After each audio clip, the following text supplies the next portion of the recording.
एक बार एक चोरों का दल लोगों को लूटने शहर में आया। उनके पहुंचने पर दो चोरों में इस बात पर झड़प हो गई कि पहले कौन लूटेगा। आहा, आखिरकार हम शहर में आ गए।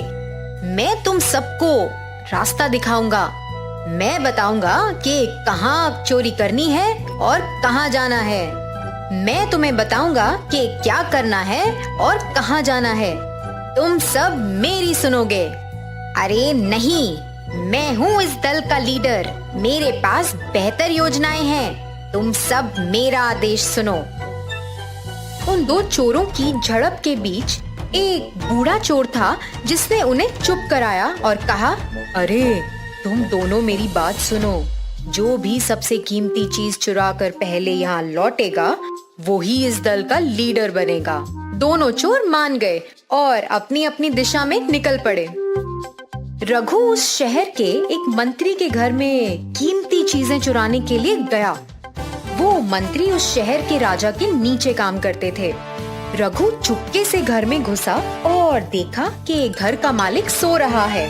वो धीरे से गया और उसने वहाँ एक कमरे को देखा जो बहुत आकर्षक था।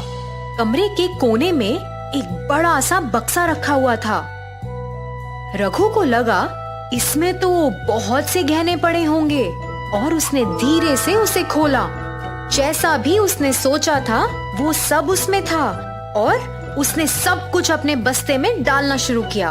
उसने बैग को अपनी पीठ पर बांधा और वहाँ से निकलना शुरू किया। जैसे ही वो बस्ते के साथ दरवाजे के पास पहुँचा, उससे गलती से एक फूल का गमला गिर गया। उसके कारण जोर से आवाज हुई और मंत्री अपने कमरे से बाहर आ गया। अरे कौन है वहाँ? कौन है?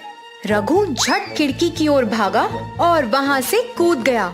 वो एक नीले पानी से भरे हुए टब में जा गिरा।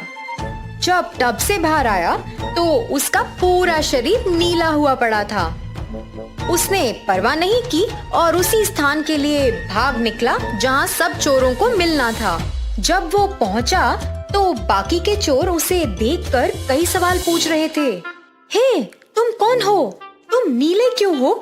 और रात के इस समय पर क्या कर रहे हो? अरे मैं हूँ रघु। मैंने और माही ने चुनौती रखी थी ना और हम यहाँ से निकले थे ना। इसी बीच माही ने खजाना लूट लिया था और वो भी वहाँ पहुँच गया था जहाँ रघु बाकी सब चोरों से बात कर रहा था।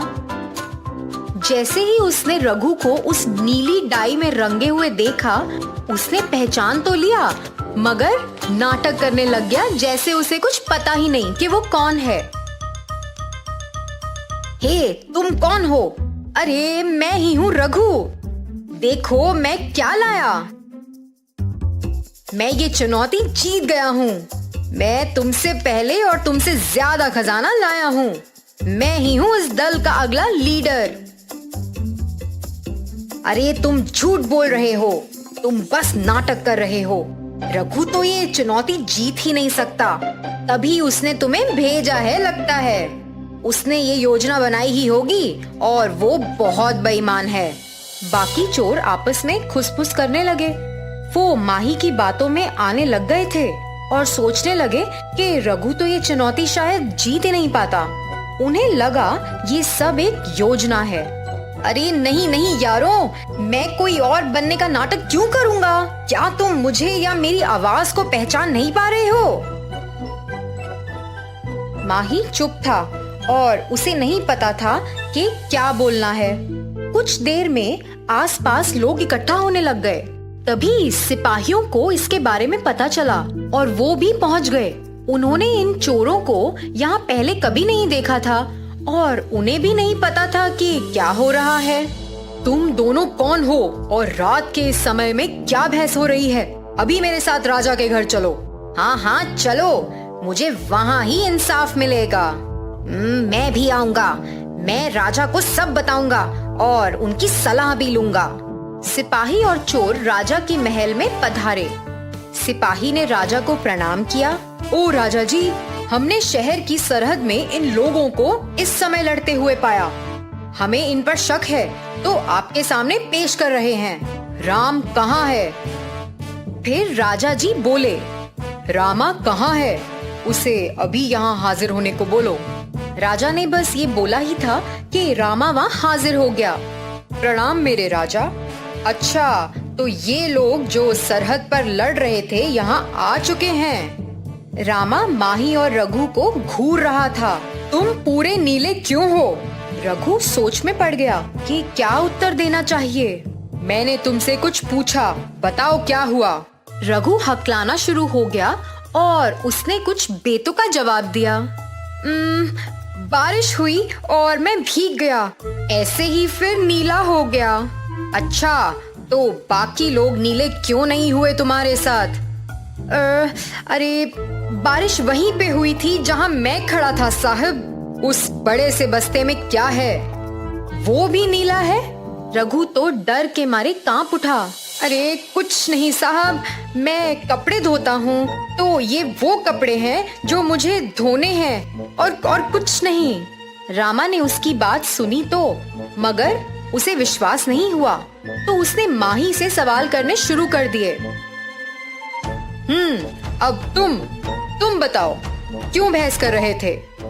साहब, आपने तो मुझे इंसाफ साहब, आप ही हैं जो मुझे इंसाफ दिला सकते हैं। मेरे और मेरे दोस्त रघु के बीच एक चुनौती रखी थी, मगर मुझे नहीं पता कि ये कौन है। मेरा दोस्त रघु यहाँ नहीं है और ये आदमी झूठ बोल रहा है कि यही रघु है। राजा जी, जिस आदमी ने मंत्री के घर चोरी की है वो ये नीले रंग में रंगा हुआ है। चुनौती ये थी कि जो भी इनमें से सबसे कीमती चीज सबसे पहले लूटेगा वो इनके दल का सरदार बनेगा। माही जानता है कि यही रघु है, मगर क्योंकि ये चुनौती हार गया है, ये ना जानने का नाटक कर रहा है। ये सब सुनने के बाद मुझे पता चल गया है कि यही वो लुटेरों का दल है जो हमारे शहर में आया था। रामा, तुम इतने यकीन के साथ कैसे कह सकते हो? राजा जी, हमारे मंत्री के घर में चोरी हुई, उसके कुछ ही देर बाद शहर की सरहद पर ये झड़प हुई जिसका पता पहले सिपाहियों को चला। ये ही नहीं, जो आदमी नीली डाई से रंगा हुआ है उसकी पीठ पर एक बड़ा सा बस्ता है, तो इससे यही पता चलता है इसी ने मंत्री के घर से चोरी की है और मंत्री जी का कपड़ों को रंगने का काम है, तो मैं यकीन के साथ कह सकता हूँ कि यही चोर है। समस्या चाहे जो भी हो, तुम्हारे पास हल एकदम सही रहता है। हाँ, तुम्हें हर परिस्थिति, समस्या चाहे जो भी हो, मगर तुम्हारे पास हल एकदम सही होता है रामा। तुम्हें हर परिस्थिति का सच पता चल जाता है। वो चोर इतने मूर्ख थे जो आपस में ही लड़ रहे थे। वो शहर में कुछ गलत इरादे से आए थे और खुद ही समस्या में पड़ गए। सीधे राजा के पास पहुँचे और हमेशा के लिए जेल में पहुँच गए।